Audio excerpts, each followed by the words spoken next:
Good morning students.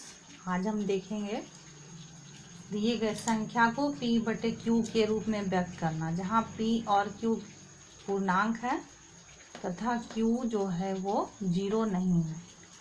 तो ये पहला प्रश्न है 0.6 का बार। 0.6 का बार, इसे हमें p बटे q के रूप में लिखना होगा। तो हम इस तरह की संख्याओं, इस तरह के प्रश्न को सरल करना सीखेंगे। 0.6 का बार, इसका मतलब क्या होता है? 0 बार का मतलब जिस संख्या के ऊपर बार है वो संख्या बार बार रिपीट हो रही, मतलब 0.66666, ये कहाँ तक रिपीट होती चली जा रही है? अनंत तक।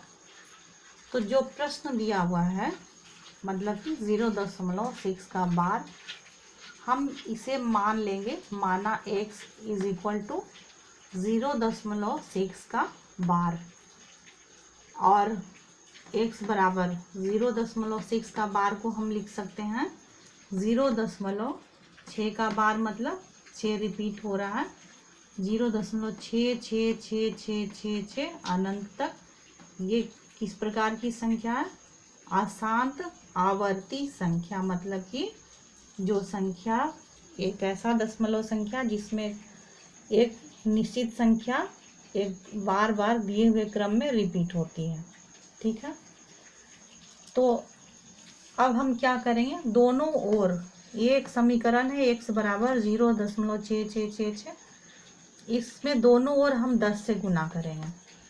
तो 10 से गुना करेंगे, x में 10 से गुना किए हो गया 10x।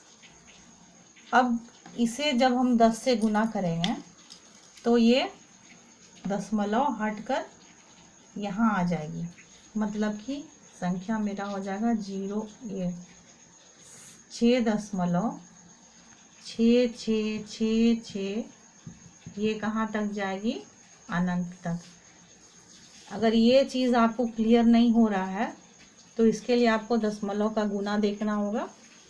यहाँ पे एक एग्जाम्पल देखिए, 1.2112 को जब हम 10 से गुना करते हैं तो क्या होता है?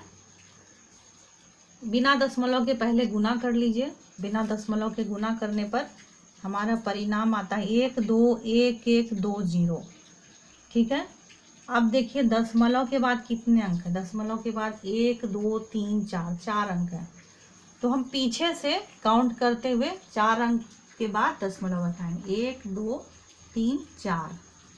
तो जब हम 1.2112 को 10 से गुना करते हैं तो हमारा परिणाम क्या आता है? 12.1120, मतलब कि ये दशमलव हटकर यहाँ आ गया, मतलब एक अंक को छोड़कर यहाँ पर।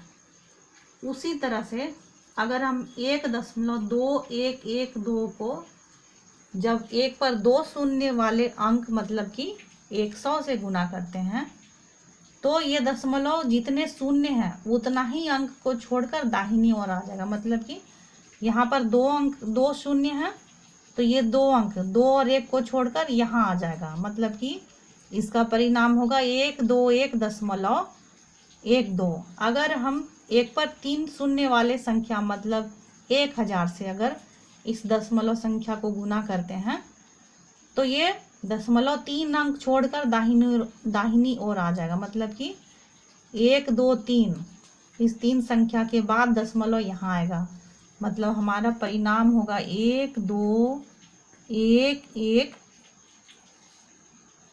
दशमलव 2। प्रकार से यहाँ चूंकि दोनों ओर हम 10 से गुना कर रहे हैं, मतलब एक शून्य है तो एक शून्य है तो एक अंक छोड़कर दाहिनी ओर आ जाएगा यहाँ पे दशमलव। तो हमारा गुना करने के बाद आया अंक 6.666666 अनंत तक। तो ये हमारा हो गया पहला समीकरण, और इसे हम मान लेंगे दूसरा समीकरण। अब हम दूसरे समीकरण से पहले समीकरण को घटा देंगे, अर्थात 10x में घटाएंगे x को और 6.6666 ये अनंत तक, इसमें हम घटाएंगे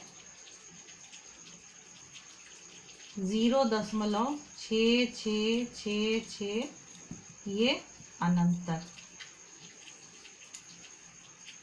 तो यहाँ ये 0.6666 अनंत तक है, यहाँ भी दशमलव के बाद 6666 अनंत तक है। दशमलव के बाद की संख्या समान है, मतलब कि इसमें से इसको घटाएंगे तो कुछ नहीं बचेगा, 0 बचेगा, 0.0 और 6 में शून्य गया, क्या बचा 6। यहाँ पे 10x में 1x गया, कितना बचा 9x।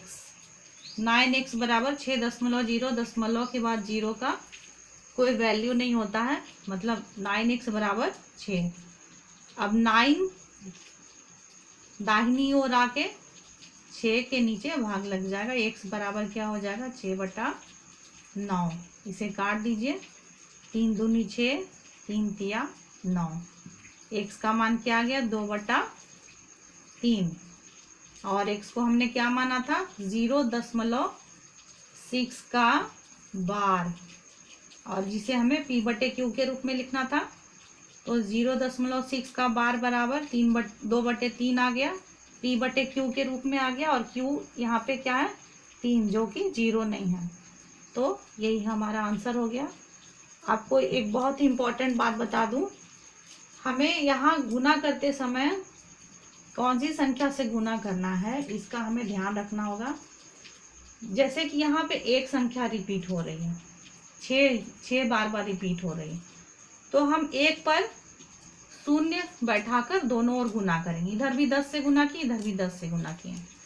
अब मान लीजिए अगर 0.123 अगर इसके ऊपर बार है, तो हमें इस तरह का समीकरण में दोनों ओर किस संख्या से गुना करना होगा, जो संख्या रिपीट हो रही, मतलब जितने अंकों के ऊपर बार है। यहाँ कितने अंकों के ऊपर बार, 1 2 3। तो हमें इस स्थिति में दोनों ओर किससे गुना करना होता, एक पर 3 शून्य बैठाते, 1 2 3, अर्थात 10 के बदले हम दोनों ओर किससे गुना करते हैं 1000 से गुना करते हैं।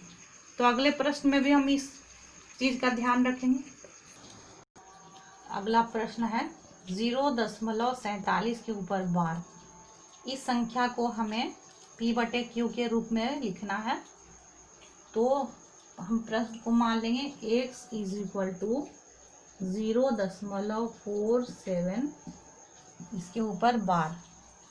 अब दोनों को हमें किस संख्या से गुना करना होगा, बार के नीचे कितनी संख्याएं 4 7, मतलब कि एक पर कितना शून्य बैठाएंगे 2 शून्य, मतलब दोनों ओर हमें 100 से गुना करना होगा। तो हम यहाँ लिखेंगे दोनों ओर 100 से गुना करने पर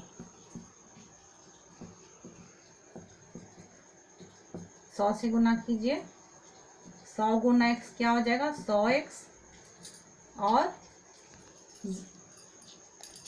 0.47।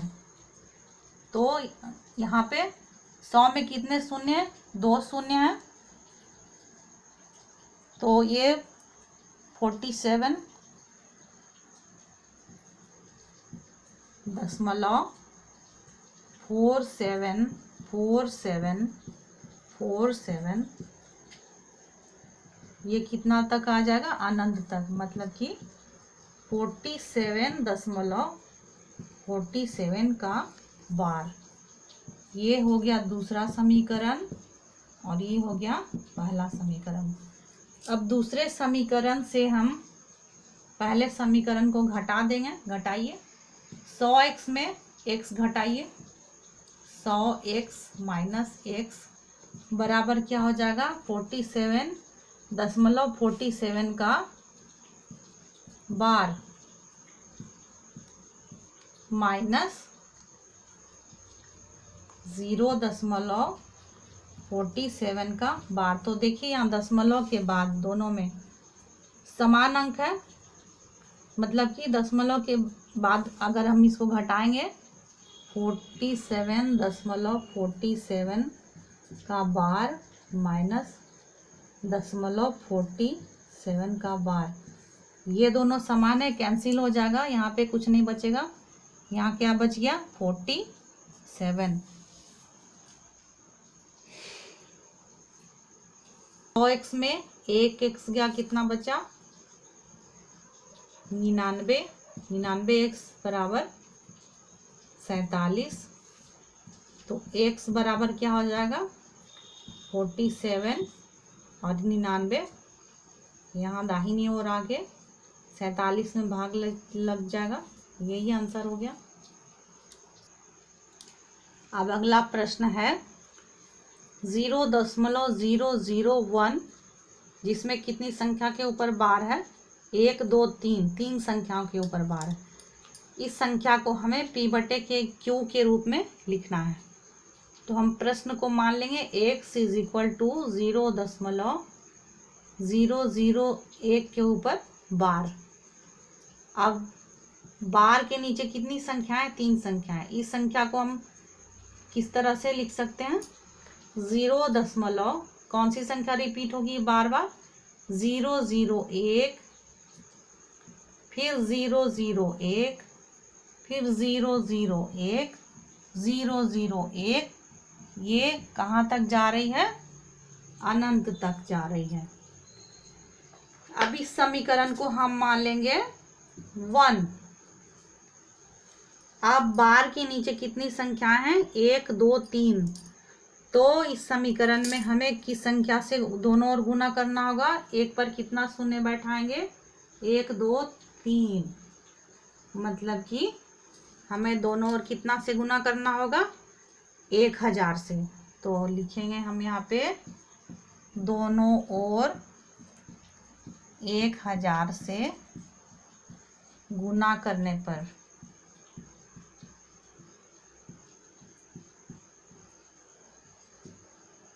गुना करने पर 1000 x हो गया, ये बराबर ये जो संख्या है 1000 से गुना करने पर दशमलव से बाहर आ जाएगी 001, ये दशमलव से बाहर आ जाएगी। उसके बाद फिर क्या हो जाएगा 001 001 001, ये रिपीट होता चला जाएगा अनंत तक। तो यहाँ पे 1 के पहले 2 शून्य, इसका कोई मतलब नहीं है। यहाँ पे हम इसको सिंपली लिखेंगे 1.001 001 001, ये कहाँ तक जाएगी अनंत तक। ये हो गया समीकरण 2। अब हम समीकरण 2 से समीकरण 1 को घटा देंगे।